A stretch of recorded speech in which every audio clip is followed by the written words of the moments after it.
네, 안녕하십니까. 북금사 TV의 윌키입니다. 오늘은 1월 8일 토요일이고요. 즐거운 주말 보내고 계시죠? 자, 방송 시작하겠습니다. 오늘 방송의 내용은 기업 재무 비율에 대한 내용입니다. 재무 비율, 여러분들 PER, PBR, 뭐 유동 비율, 부채 비율, 당좌 비율, 유보율 뭐 이런 것들 알고 투자하시는지요? 사실 종목 분석을 하시다 보면 뭐 PER, PBR, ROE 이런 것들 많이 보시게 됩니다.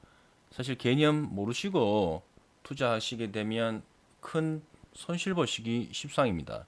오늘 저와 함께 재무 비율 한번 정리해보고 투자하시는 건 어떨까요? 자, 그럼 끝까지 시청 부탁드리고요. 지루하고 딱딱하더라도 여러분께 도움되는 내용입니다. 자, 그럼 시작하겠습니다. 먼저 PER에 대해서 알아볼 건데요. 퍼, 고퍼 업종이다. 저퍼 업종이다. 이런 얘기들 많이 하잖아요. 그래서 퍼를 알기 위해서는 먼저 EPS를 알고 넘어가셔야 됩니다. 자, EPS 같이 한번 보겠습니다. 자, EPS 풀네임으로 earning per share고요. 이때 E는 earning 즉 수익입니다. 자, 같이 한번 보겠습니다. EPS 주당 순이익이라고 하고요. 기업이 벌어들인 순이익을 그 기업이 발행한 총 발행 주식 수로 나눈 값이다라고 합니다. 즉 EPS는 당기 순이익 나누기 총 발행 주식 수로 계산을 하게 됩니다. 자, EPS 다시 한번 정리해 보겠습니다, 여러분. 자, EPS 뭐라고요? 한 주당 당기 순이익입니다.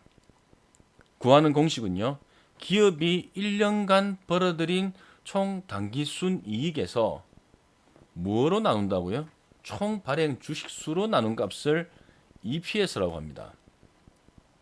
따라서 EPS가 높다라면 주식의 투자 가치는 높다고 볼 수 있고요.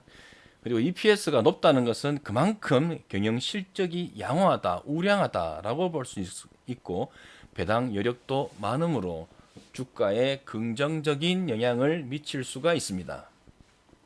자, 그럼 이 EPS 잘 기억해 두셨다가 우리는 PER 구할 때 EPS 한 번 더 등장하게 됩니다. 자, PER 보겠습니다.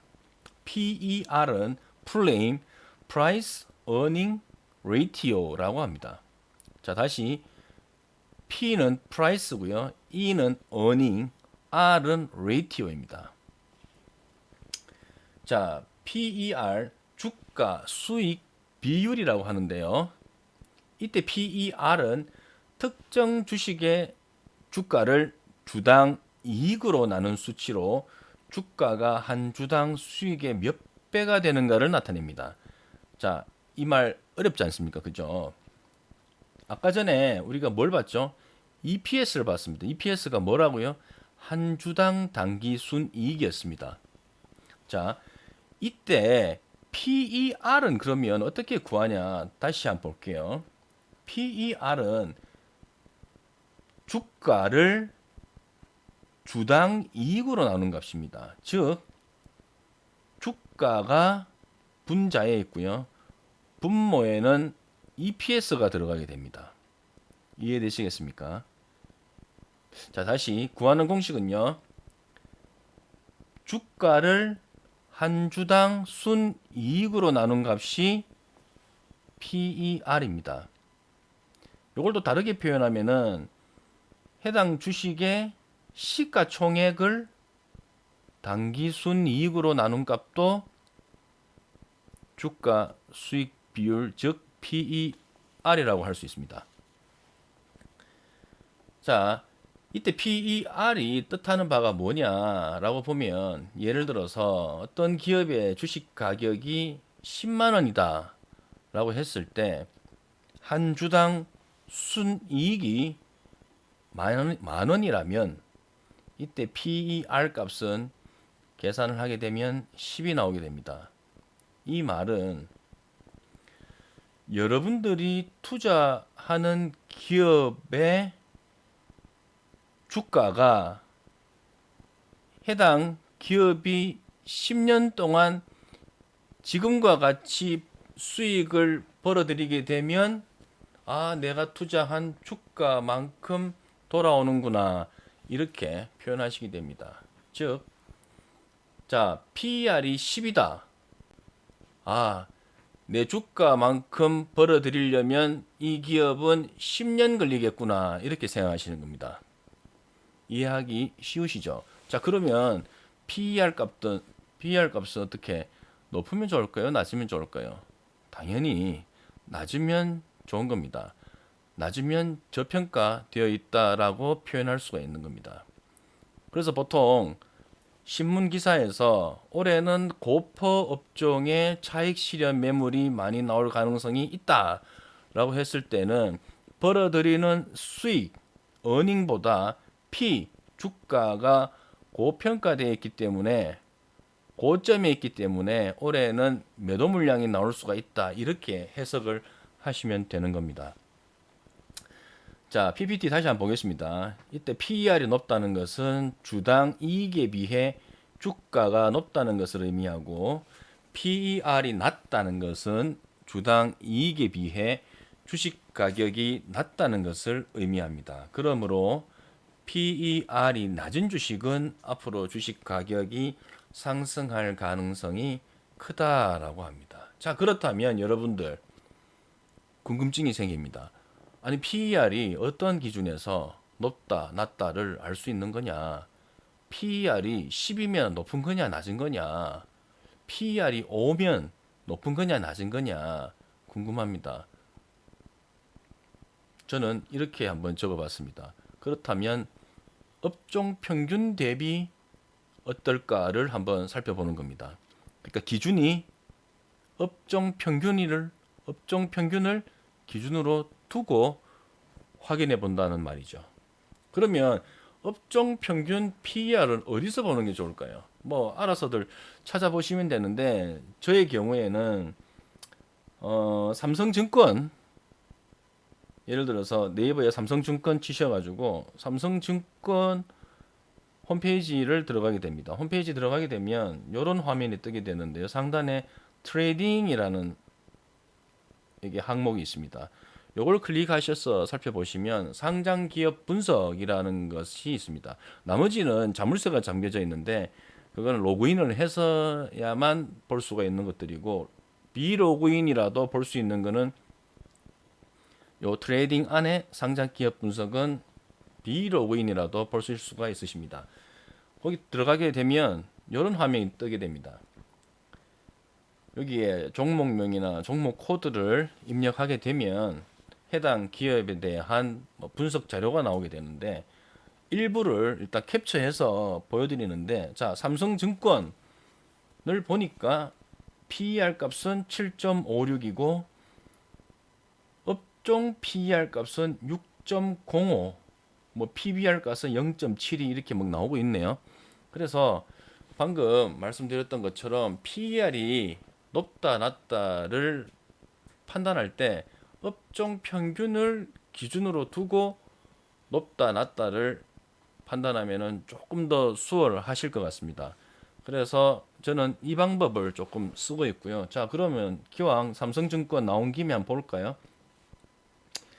오늘자로 제가 한번 돌려본 건데요.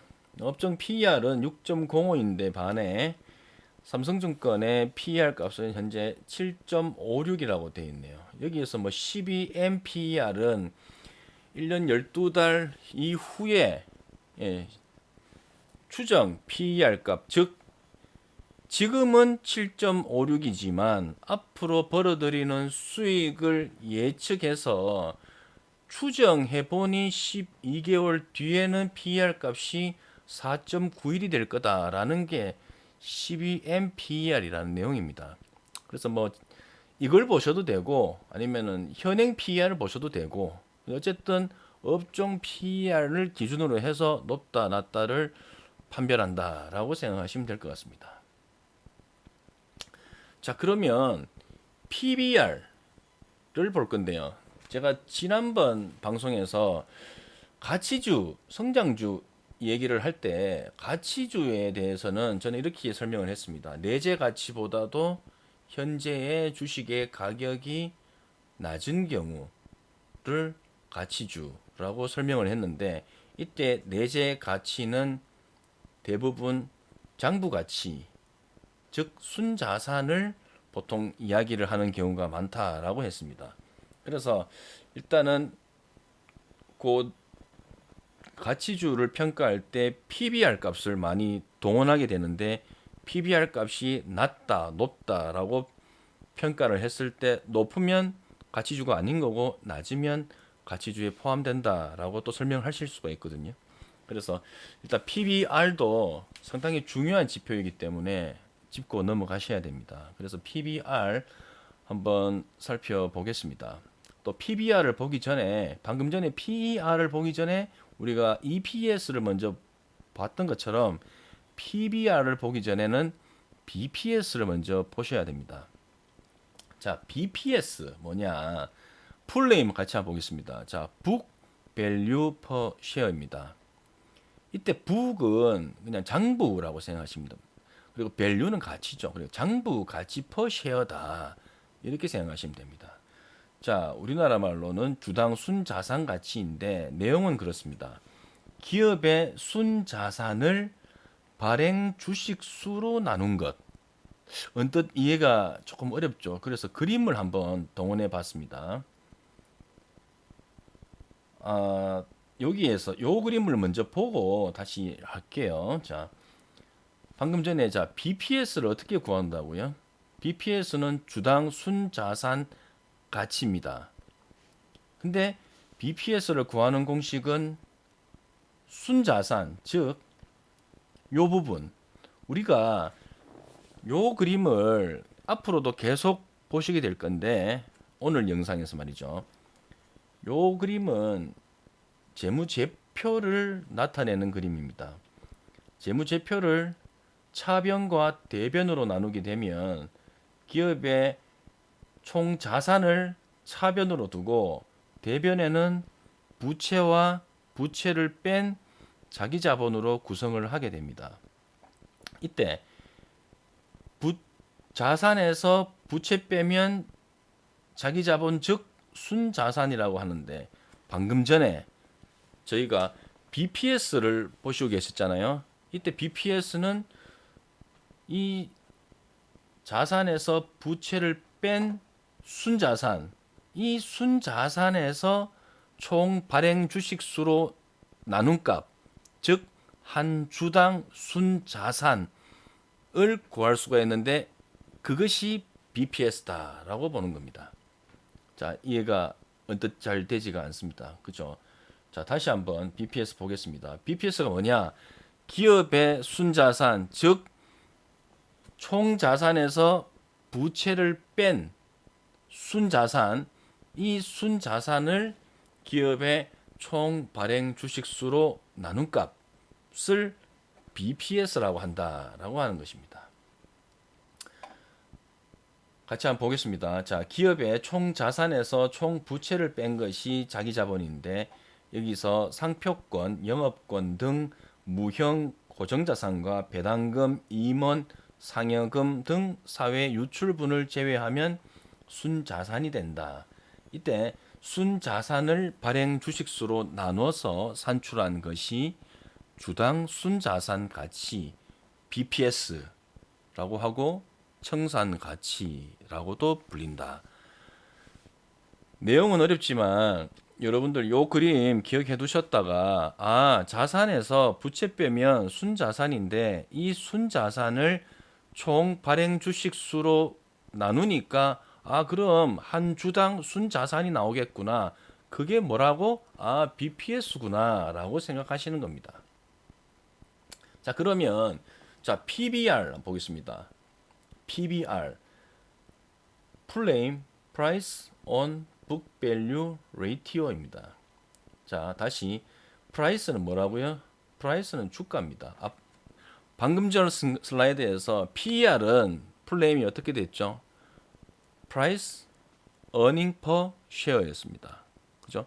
그래서 똑같습니다. 지금 PER이나 PBR의 앞에 있는 P는 price, 즉 주가입니다. 그래서 PBR은 price on book value ratio로서 price를 book value, 즉 장부 가치, 순자산 가치로 나눈 비율이다. 우리나라 말로 주가 순자산 비율이다라고 하는 것입니다. 주가를 주당 순자산 가치, 즉 BPS로 나눈 비율로서 주가와 한 주당 순자산을 비교한 수치입니다. 즉 주가가 순자산에 비해서 한 주당 몇 배로 거래되고 있는지를 측정하는 지표입니다. 예를 들어서 그럼 PBR 값이 1이라면 내가 투자하고 있는 주가와 기업의 부채 뺀 그 순자산이 같구나. 괜찮구나. 이렇게 생각하시는 겁니다. 하지만 주가가 분자에 있잖아요. 주가가 순자산, 내가 투자하고 있는 기업의 부채 뺀 순자산보다도 주가가 2배 더 크다. 그러면 PBR 값은 2가 나오는 거거든요. 그러면 내가 투자하고 있는 기업이 실제 장부 가치보다는 2배 이상의 가격을 주가로 나타내고 있구나 라고 생각하시는 겁니다. 그렇기 때문에 자, 가치주를 논할 때 아까 어떻게 얘기를 했죠? 내재 가치, 즉 장부 가치보다도 현재의 주가가 낮은 경우를 뜻했는데, 그렇다면 PBR 값은 높아야 됩니까? 아니죠. 낮아야 되겠죠. 특히나 1보다 낮으면 어떨까요? 1보다 낮으면 좋은 겁니다. 자, 요 그림 앞으로도 계속 나올 거니까 잘 기억해 두세요. 차변과 대변이 있고요. 차변에는 자산이 있고요. 대변에는 부채와 자기자본이 있습니다. 특히나 또 자산에는 유동자산이 있고, 유동자산 안에는 당좌 재고자산이 있고요. 그리고 자산에 또 다른 비유동자산이 있고요. 비유동자산은 다른 말로 고정자산이라고들 하거든요. 예. 그리고 부채도 한번 볼게요. 부채도 유동부채, 비유동부채에 나뉘는데, 유동부채는 1년 안에 돌아오는 부채, 비유동부채는 고정부채라고 해서 장기부채를 뜻하게 됩니다. 자, 그리고 부채를 뺀 자기자본, 즉 순자산에는 자본금과 잉여금 등으로 나뉘게 되는데, 자본금을 구하는 공식은 액면가 곱하기 총 발행 주식 수입니다. 요렇게까지만 아셔도 재무제표는 다 끝난 겁니다. 요 정도 아시고 계속 비율 한번 살펴보겠습니다. 자, 부채 비율. 부채 비율은 이 지금 대차 대조표의 부채 총액을 자기 자본으로 나눈 비율이라고 되어 있는데, 현재는 대차 대조표라는 말은 없어졌습니다. 지금은 재무상태표라고 말이 바뀌었고요. 어찌됐든 부채 총액을 자기 자본으로 나눈 비율이라고 합니다. 자, 그러면 방금 전 요 그림에서 부채 비율 한번 구해 보시죠. 총 부채에서 자기 자본으로 나눈 비율. 자, 다시 총 부채를 자기 자본으로 나눈 값이 부채 비율입니다. 자, 그렇다면 부채 비율 크면 좋을까요? 부채 비율이 크다라는 거는 부채 나누기 자기 자본의 값이 크다라는 건데, 분자에 부채가 있잖아요. 말 그대로 부채가 크면 클수록 부채 비율은 커지는 겁니다. 즉 부채 비율은 낮으면 낮을수록 좋은 겁니다. 하지만 기준은 있겠죠. 얼마 이상이 되면 불안하고 얼마 이하가 되면 안전하다라는 기준이요. 자, 기준은 100%입니다. 분자에 있는 총 부채와 분모에 있는 자기 자본이 같다면 오케이. 하지만 100%보다도 높다면 불안해. 100%보다 낮다면 어이 땡큐지. 이렇게 생각하시면 되는 겁니다. 자, 두 번째 당좌 비율 또 보겠습니다. 두 번째가 아니죠. 지금 슬라이드 상으로는 몇 번째 되는데 어찌됐든 제가 지금 얘기 드리고 있는 부채 비율, 당좌 비율, 또 뒤에 나오는 유동 비율 요 세 가지 비율은 재무 안정성을 논하는 비율이기 때문에 뭐 지금 부채 비율 첫 번째 했으니까 당좌 비율은 두 번째 이렇게 표현하는 겁니다. 자, 당좌 비율 보시겠습니다. 당좌 비율은 구하는 공식 한번 볼게요. 당좌 자산 나누기 유동 부채 곱하기 100% 이게 당좌 비율입니다. 자, 그러면 당좌 자산이 뭐지? 당좌 자산은 이런 겁니다. 현금과 예금, 매출 채권, 뭐 시장성 있는 유가증권 등으로 구성된 당좌 자산의 합계액. 이게 당좌 자산인데 말이 되게 어렵습니다. 그렇죠? 그냥 당좌 자산 저는 이렇게 표현합니다. 당장 현금화할 수 있는 자산. 자, 요 그림 다시 한번 볼게요. 차변과 대변이 나누어져 있고 차변에 총 자산, 대변에는 부채와 자기 자본으로 구성이 되어 있습니다. 근데 차변에 총 자산에서도 유동 자산과 비유동 자산으로 나뉘게 되는데요. 이때 유동이냐 비유동이냐로 나뉠 때는 항상 1년을 기준으로 합니다. 1년 안에 현금화 할 수 있다면 그건 유동 자산이고 그렇지 않다면 비유동 자산, 즉 고정 자산이 되는데 이때 유동 자산 안에서도 당좌 자산과 재고 자산으로 나뉘게 됩니다. 뭐 예를 들어서 뭐 재고 자산은 뭐 상품이라든지 뭐 제공품 이런 것들을 재고 자산이라고 하는데 사실 이런 부분까지 크게 들어갈 필요는 없고 자 당좌 자산 정도만 기억을 하시는데 방금 제 슬라이드에서 뭐 현금, 예금, 매출채권, 뭐 시장성 있는 유가증권 이런 게 당좌 자산이라고 하는데 말들이 어렵잖아요. 그래서 당장 현금화 할 수 있는 자산이다라고 생각하시면 이해하시기가 편하십니다. 자, 다시 요 그림에서 그러면 방금 우리가 구하고자 하는 비율이 뭐라고요? 당좌 비율인데 당좌 비율은 분자에 당좌 자산이 있습니다. 당좌 자산. 당장 현금화 할 수 있는 자산이 분자에 있고 뭐로 나눈다고요? 유동 부채로 나누게 됩니다. 유동 부채. 자, 근데 유동 부채는 또 무슨 말이야? 자, 부채라는 것이 유동 부채와 비유동 부채로 나뉘게 됩니다. 유동 부채는 1년 안에 돌아오는 부채라고 생각하시면 되고 비유동 부채는 그 이외의 부채 1년 이상 걸리겠죠. 돌아오는데 그래서 보통 유동 부채는 유동 부채를 갚을 수 있는 능력을 보는 겁니다. 당장 현금화할 수 있는 자산이. 자, 그러면 이것도 뭔가 기준은 있어야 되잖아요. 당좌 자산 나누기 유동 부채를 했더니 이 당좌 비율이라고 나오는 건데 다른 말로 유동 1년 안에 돌아오는 유동 부채를 당장 현금화 할 수 있는 당좌 자산으로 갚을 수 있는 힘, 비율 기준은 100%입니다. 방금 전에 부채 비율을 보셨죠? 부채 비율은 총 부채를 자기 자본으로 나눈 값인데 이것도 기준이 100%였습니다. 당좌 비율도 기준은 100%입니다. 100%보다도 높으면 그러면 좋은 겁니까? 방금 전에 우리 부채 비율하고 헷갈리면 안 됩니다. 부채 비율은 분자에 뭐가 있었죠? 총 부채가 있었습니다. 당좌 비율은 분자에 뭐가 있죠? 당좌 자산이 있습니다. 부채가 분자에 있을 때는 값이 크면 클수록 좋지 않습니다. 하지만 당좌 자산, 즉 자산이 분자에 있으면 크면 클수록 좋은 거죠. 그래서 당좌 비율의 기준점인 이 100%를 100%보다 크면 클수록 재무의 안정성은 크다, 좋다라고 보시면 됩니다. 자, 다음 유동 비율 보시겠습니다. 자, 당좌 비율도 이해가 안 되는데 유동 비율까지 봐야 돼.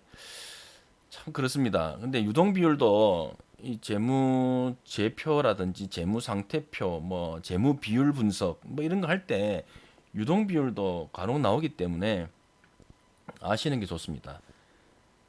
자, 유동 비율은 유동 자산 나누기 유동 부채입니다. 그리고 곱하기 100%를 합니다. 자, 다시 요거 그림 다시 보겠습니다. 요 그림.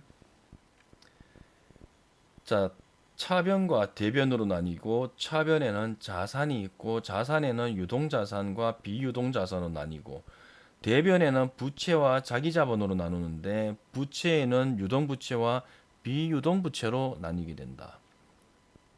근데 당좌 비율은 이 당장 현금화할 수 있는 자산을 1년 안에 돌아오는 이 유동부채로 나눈 값의 100%를 곱했고, 자, 유동 비율은 당좌 자산 플러스 재고 자산인 이 1년 안에 현금화할 수 있는 유동 자산을 1년 안에 돌아오는 유동 부채로 나눈 값이다. 라고 했습니다. 자, 유동 비율 그러면 당좌 비율보다는 어때요? 커야 되겠죠. 아니, 당연히 커야 되겠죠. 왜냐? 당좌 자산은 당장 현금화할 수 있는 자산이 분자에 있는 거고 당좌 비율은 당좌 자산이 분자에 있잖아요. 당좌 자산은 당장 현금화할 수 있는 자산이라고 말씀드렸고 재고 자산은 당장 현금화할 수는 없지만 어찌됐든 1년 안에는 현금화할 수 있는 자산입니다. 그렇기 때문에 분자에 이 유동자산이 있을 때는 유동부채, 즉 1년 안에 돌아오는 부채를 갚기에는 당좌자산일 때보다는 커야, 금액적으로 더 커야 안전하다라고 볼 수가 있습니다. 즉 유동비율은 당좌비율은 기준이 100% 있잖아요. 1년 안에 돌아오는 부채가 만약에 100이라면 당좌 자산은 100만 있어도 괜찮아. 쏘쏘 라고 표현할 수 있지만 분모에 유동부채가 있고 분자에 당좌 자산과 재고 자산의 합의인 유동자산, 이 포괄적인 유동자산이 있을 때는 비율을 기준점을 200%로 둬야 됩니다. 그러니까 유동부채가 100이라면 유동자산은 200이 되어야 안전하다, 쏘쏘다 라고 생각하실 수가 있으십니다. 그래서 자, 같이 한번 읽어보겠습니다. 유동비율은 기업이 보유하는 지급 능력 또는 그 신용 능력을 판단하기 위해 쓰이는 것으로서 신용 분석적 관점에서는 상당히 중요하다. 이 비율이 클수록 그만큼 기업의 재무 유동성은 크다. 따라서 200% 이상으로 유지되는 것이 이상적이며 2대1 2 to 1 룰이라고 한다. 자, 우리 다시 한번 기억을 한번 떠올려 보겠습니다. 지금까지 한 내용에 대해서. 자, 퍼는 PER 높으면 좋은 겁니까? 아니죠. 낮으면 좋은 겁니다. 그죠? 업종 PER의 기준 대비 낮으면 낮을수록 좋은 겁니다. 자, 그리고 PBR. 자, 어때요? 높으면 좋은 겁니까? 아니죠. 낮으면 좋은 겁니다. 기준점은 1이라고 했습니다. 1보다 낮으면 좋은 거라고 했습니다. 1보다 높으면 주가가 순자산보다 조금 세네, 좀 비싸네 이렇게 표현하시면 됩니다. 자, 뭔가 공통점이 있죠. 자, PER과 PBR 둘 다 분자의 프라이스, 즉 주가가 있습니다. 그래서 우리는 이렇게 그냥 편하게 외우시면 됩니다. 윌키가 그랬어. PER과 PBR 둘 다 앞에 P가 있으니까 P는 프라이스, 즉 가격이다. 가격은 싼 게 좋은 거지. 그죠? 그래서 PER, PBR, 즉 P가 앞에 있는 비율을 의미할 때는 낮은 게 좋은 거구나. 싼 게 좋은 거구나. 이렇게 기억을 하시는 게 오히려 이해하기 쉬우실 것 같습니다. 자, 그리고 부채 비율 보셨죠? 부채가 분자에 있고 분모에 자기 자본이 있습니다. 즉 순자산이 있습니다. 100이면 안전하다 그랬죠. 100%면은 기준점 잡고 100보다 높으면 불안해. 100보다 낮으면 땡큐야. 이렇게 생각하시면 됩니다. 자, 그리고 당좌 비율. 당장 현금화할 수 있는 자산인 당좌 자산이 분자에 있고 분모에 1년 안에 돌아오는 부채인 유동부채에 있습니다. 100이면 괜찮습니다. 그죠? 100% 땡큐입니다. 이건 크면 클수록 좋은 겁니다. 왜? 분자에 당좌 자산, 즉 자산이 있기 때문에 크면 클수록 좋은 겁니다. 기준점 뭐라고요? 100%입니다. 자, 유동 비율. 분자에 유동 자산이 있습니다. 유동 자산은 당좌 자산 플러스 재고 자산입니다. 재고 자산은 당장 현금화할 수는 없지만 1년 안에는 현금화할 수 있는 자산을 재고 자산. 보통은 제공품, 상품 이런 것들이 구성이 됩니다. 분모에 뭐가 들어가 있죠? 1년 안에 돌아오는 부채입니다. 유동 부채. 즉 기준점은 200%입니다. 당좌 비율은 기준점이 100%였고 유동 비율은 당좌 자산 플러스 재고 자산이기 때문에 분자에 200이 있어야 됩니다. 즉 기준점은 200%입니다. 이때 이 유동 비율이 200%라는 것은 200%보다는 크면 클수록 재무적인 안정성이 더 뛰어나다라고 생각하시면 됩니다. 자, 그리고 유보율 보겠습니다. 유보율은 그냥 쭉 읽어보겠습니다. 이익잉여금 플러스 자본잉여금을 납입 자본금으로 나눈 값입니다. 그리고 100%를 곱했습니다. 자, 여기에서 이 그림에서 대변에 부채와 자기자본으로 나뉘게 되잖아요. 이때 자기자본의 구성이 자본금과 이익여금, 잉여금 안에서도 자본잉여금과 이익잉여금으로 나뉘게 되는데 이때 유보율이라는 것은 분자에 뭐가 있죠? 잉여금이 있습니다. 잉여금을 납입 자본금으로 나눈 값입니다. 자, 같이 한번 읽어보겠습니다. 유보율은 기업이 벌어들인 이익금을 사회로 유출시키지 않고, 사회로 유출시킨다는 건 뭐죠? 배당을 준다는 거죠. 1년간 벌어들인 이익에 대해서 주주들에게 배당으로 유출시킬 수 있지 않습니까? 근데 그 유출시키지 않고 사내에 축적되고 있는지를 나타내는 지표를 유보율이라고 하는데, 이때 유보율이 높다는 것은 경영 성과로 인해서 기업 재무 구조가 탄탄하다라고도 생각할 수가 있습니다. 다시 말해 기업이 확보하고 있는 자금이 많기 때문에 신규 투자를 하더라도 외부 시장에서 자금을 조달할 필요가 없고 불황의 적응력 또한 높을 수가 있습니다. 또한 유보율이 높으면 무상증자를 할 가능성이 높습니다. 어떻게? 사실 이 부분은 이 그림을 그리면서 조금 자세히 설명을 해야 되는 부분이 있기 때문에 오늘 슬라이드에서는 설명을 드리진 않겠지만, 아무튼 유보율이 높으면, 즉 사내에 축적해 둔 자금이 많으면 무상증자를 할 가능성도 높다라고 기억해 두시면 좋을 것 같습니다. 자, 그리고 자기자본 이익률입니다. 자기자본 이익률은 ROE라고 표현을 하는데, ROE, ROA 뭔가 좀 비슷하지만 조금 다릅니다. ROE는 예전에 워렌 버핏이 상당히 중요한 지표로 손꼽았던 지표이기도 합니다.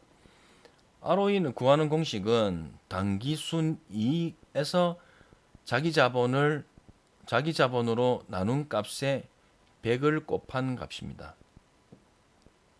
즉 자기 자본은 뭐죠? 총 자산에서 부채 뺀 순자산이 자기 자본인데 1년간 벌어들인 당기 순이익에서 순자산으로 나눈 값에 100을 곱하면은 자기 자본 이익률이 나오는 겁니다. 다시 말해 기업이 부채 뺀 순자산으로 1년간 벌어들이는 순이익의 비율이 얼마냐가 자기 자본 이익률이라고 생각하시면 됩니다. 따라서 정리해 보면 기업이 자기 자본을 활용해 1년간 얼마를 벌어들였는가를 나타내는 수익성 지표로서 경영 효율성을 표시해 주기도 합니다. 자, 그러면 자기 자본 이익률은 높으면 좋을까요? 낮으면 좋을까요? 당연히 높으면 높을수록 좋은 겁니다. 순자산 대비 벌어들이는 이익이 높다면 ROE 값은 커지게 됩니다. 작은 자본으로, 작은 돈으로 이익을 많이 내면 좋은 거잖아요. 그렇기 때문에 ROE 값이 크면 클수록 이 회사의 경영 효율성이 높구나. 소자본으로 순자산인 소자본이든 뭐 대자본이든 어쨌든 순자산으로 많이 벌었구나라는 것을 나타내는 지표로 ROE를 나타내게 됩니다. 뭐 이때 ROE가 아니고 ROA라는 지표도 있는데 이때 A는 ROA의 A는 asset 총자산인데 오늘은 총자산 대비 이익률을 보는 것보다 자기자본 이익률을 확실히 개념을 이해하시고 넘어가시는 게 좋으실 것 같습니다. 왜? 투자를 할 때 ROE 값을 제대로 보지 않고 투자를 하는 경우가 생기는데 이때 ROE를 기준을 참 두기가 애매합니다. 얼마 이상이 높다 낮다를 판명을 할 수 있을까?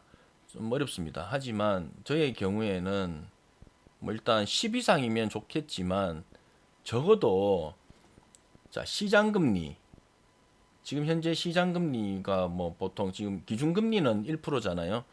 뭐 그리고 이자율 이자율 같은 경우에는 1년 만약에 예금하게 되면 지금 예금이자 같은 경우에는 뭐 1.78% 나오나요? 그렇기 때문에 이 정도보다는 회사의 ROE 값은 커야 맞다라고 저는 생각합니다. 그렇지 않을 것 같으면 순자산으로 ROE 값을 순자산으로 벌어들이는 수익인 이 ROE 값이 시장금리, 이자율 이런 것보다도 낮다면 뭐 경영 말로 합니까? 그냥 순자산을 은행에 넣어놓고 말지, 그죠? 그렇기 때문에 저의 경우에는 ROE 값은 크면 클수록 좋지만 적어도 이 시장금리나 이자율보다도 못한 ROE 값을 나타내는 기업은 절대 투자하지 않습니다. 마지막 슬라이드인데요. 각종 이익에 대한 요 단어의 의미를 한번 살펴보겠습니다. 사실 뭐 이런 것들 뭐 대충 다 아시는 것들인데 자, 영업이익만 한번 보겠습니다. 영업이익은 총 이익에서 판매비와 관리비를 뺀 값입니다. 자, 이때 총 이익은 매출액에서 매출 원가를 뺀 것이 매출 총이익, 즉 총이익이라고 하는데 이때 영업이익은 이 총이익에서 판매비와 관리비를 뺀 값입니다. 그러면 오늘 우리가 같이 공부했던 PER, 뭐 ROE, 뭐 등등의 어떤 재무에 대한 비율을 구하는 공식에서 주로 쓰였던 이익은 당기순이익이었습니다. 그러면 당기순이익이 뭐냐?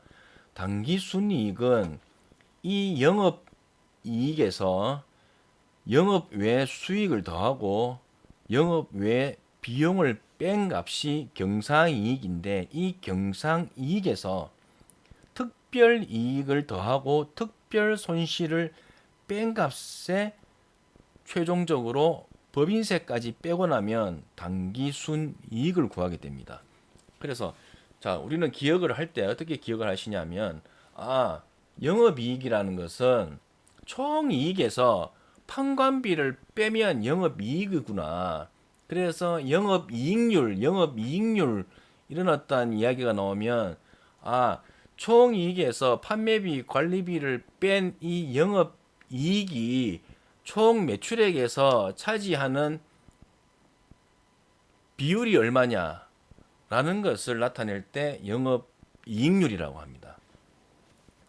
자, 그리고 당기순이익은 이 영업이익에서 영업 외적으로 들어오고 나가고 그리고 특별하게 들어오고 나가고 그리고 끝에 세금까지 빼고 난 수익 최종적으로 뺄 거 빼고 마지막까지 다 빼서 세금까지 빼고 난 그 수익을 당기순이익이라고 합니다. 근데 그렇다면 어떤 이익을 중요시하게 생각을 해야 될까요? 뭐 기업의 손익계산서라든지 아니면 뭐 요약 재무 정보를 보실 때 뭐 이익에 관련된 어떤 수치를 보시게 될 건데 어떠한 뭐 전년도 뭐 어떠한 이익에서 올해 어떠한 이익이 증가했다 뭐 감소했다 이런 것을 보실 때 어떠한 이익을 조금 더 중점적으로 봐야 될까요? 당기순이익일까요? 뭐 우리가 PER 뭐 ROE를 이거 구할 때 당기순이익이 많이 쓰였다고 해서 당기순이익을 더 중요하게 봐야 될까요? 저의 경우에는 영업이익을 더 중요하게 생각합니다. 뭐 여러 가지 이유가 있을 수가 있는데요. 사실 뭐 영업 외적으로 들어오고 나가고 뭐 특별하게 뭐 들어오고 나가고는 사실 해당 회기에 즉 해당 연도에 특별하게 발생할 수 있고 없고의 부분이기 때문에 어떠한 기업의 자체적인 그러니까 기업 본질적인 어떠한 이익과는 조금 무관한 그런 개념이 섞여 있기 때문에 실질적으로는 저는 영업 이익을 조금 더 중요하게 생각합니다. 그래서 전년도 영업 이익은 얼마였는데 올해 영업 이익은 얼마로서 몇 프로 성장을 했구나. 그래서 뉴스라든지 기사를 보실 때 해당 기업이 전년 대비 영업이익이 몇 프로 증가했다더라. 반면 당기순이익은 몇 프로 감소했다더라. 이런 뉴스를 보시게 되면 당기순이익은 감소를 했더라도 영업이익은 증가를 했어 라고 생각을 하시고 당기순이익은 말 그대로 영업 외적으로 들어오고 나가고 특별하게 들어오고 나가고 세금까지 뺀 거기 때문에 해당 연도에 특별하게 발생한 어떠한 진짜 기업의 어떤 본질적인 것 외에 어떠한 뭐 사건 이벤트로 인해서 당기순이익은 변동이 될 수가 있기 때문에 실질적으로 전년 대비해서 올해 영업이익은 상승했고 당기순이익은 감소했다면 나쁘게는 볼 필요까지는 없다. 저는 괜찮게도 볼 수도 있다라고 생각이 됩니다. 그래서 여러분들이 했던 요 이익에 대한 부분을 재무제표라든지 이런 거에서 보실 때는 반드시 당기순이익보다는 영업이익에 더 주안점을 두시면서 투자에 참고하시는 게 좋으실 것 같습니다. 자, 긴 시간 오늘 너무나도 딱딱하고 지루한 내용들 같이 한번 공부를 했는데요. 늘상 말씀드리는 거지만 제 방송은 롱테이크로 한 번에 방송을 진행하고 있습니다. 대본도 없고 그냥 PPT 하나만 가지고 마이크 앞에서 주저리 떠들고 있습니다. 방송 스킬이 뭐 전혀 늘지가 않고 있지만 앞으로 더욱더 매끈하게 그리고 더욱더 알아듣기 쉽게 방송을 하겠습니다. 아무튼 조금이라도 도움이 되셨기를 바라고 주말 잘 보내십시오. 저 내일도 방송하겠습니다. 감사합니다.